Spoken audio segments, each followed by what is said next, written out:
नमस्कार। मैं डॉक्टर अमित कुमार गुप्ता, वाराणसी, हिंदी विभाग, MS university of Baroda, Gujarat.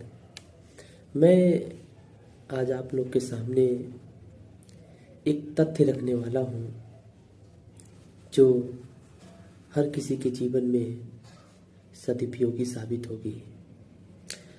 पहली बात यह है कि जब कोई लड़का या कोई लड़की अपने गांव से, अपने समाज से शहर की तरफ निकलता है पढ़ने के लिए, तो उनको किन किन चीज़ों से समस्या होती है, ये मैं आज इसी को ध्यान में रखकर अपनी बात को रखूँगा। सबसे पहली बात यह है कि जब कोई अपना गांव छोड़ता है, अपने माता पिता छोड़ते हैं, एक स्थान से दूसरे स्थान तक पढ़ने के लिए जाते हैं, तो उन्हें बहुत समस्याएं आती है। समस्याएं सिर्फ यह नहीं है कि हमारे माता पिताजी हैं तो कोई दिक्कत नहीं। समस्या यह है कि हम जिस सिचुएशन में होकर किसी दूसरे सिचुएशन तक पढ़ने के लिए पहुंचते हैं, तो उसमें समस्याएं बहुत आती है। वहाँ का जो रख रखाव है, जो रहने की व्यवस्था है, जो अपने दैनिक जो क्रिया है, उसे किस तरह से करते हैं ये। लेकिन माँ तो माँ होती है।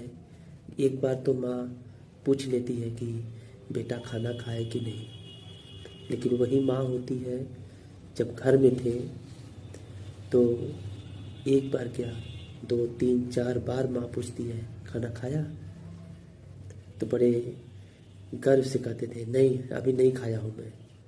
तो माँ बोलती है कि चलो खाना खा लो। तो ये जो माँ का जो प्यार है, जो स्नेह है, वो कभी भूल नहीं पाती है ये। इसलिए हर माँ यही चाहती है कि मेरा बेटा आगे बढ़े और अपनी मंजिल को प्राप्त करे। क्योंकि जब मैं गुजरात, जब गांव से मैं शहर की तरफ बढ़ा, तो उसमें कई सारी समस्याएं मिली मुझे।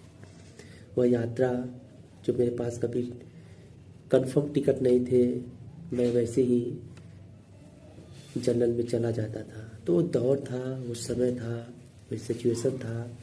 तो जब मैं उस चीज़ को याद करता हूँ तो लगता है कि नहीं, ये सब चीज़ें जीवन में कितनी कठिनाई होती है। माँ का दिल ही होता है। माँ कभी नहीं चाहती है कि बेटा कभी कभी किसी समस्या में हो। लेकिन आज वो दिन मुझे याद है जब गांव से हम बनारस के लिए निकलते थे, गुजरात के लिए निकलते थे। माँ एकटक देखती थी। जब तक हम रास्ते में दिखते थे तब तक माँ दिखती थी। तो माँ होती है कि बेटे के प्रति क्या करती है। कहते हैं ना कि बेटा अपने माँ का एक कलेजा होता है।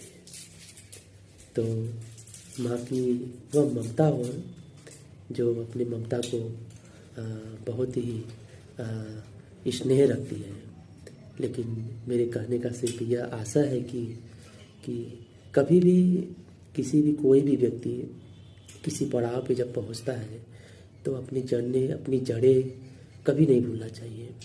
ख़ास तौर से अपने माता पिता, भाई बहन, इन लोग का जो स्नेह है हमारे आपके प्रति, वो कभी भूलना नहीं चाहिए। हमेशा माँ के प्रति स्नेह रखना चाहिए। और मैं इन्हीं शब्दों के साथ मैं अपनी वाणी को विराम चाहूँगा। बहुत बहुत धन्यवाद। और भैया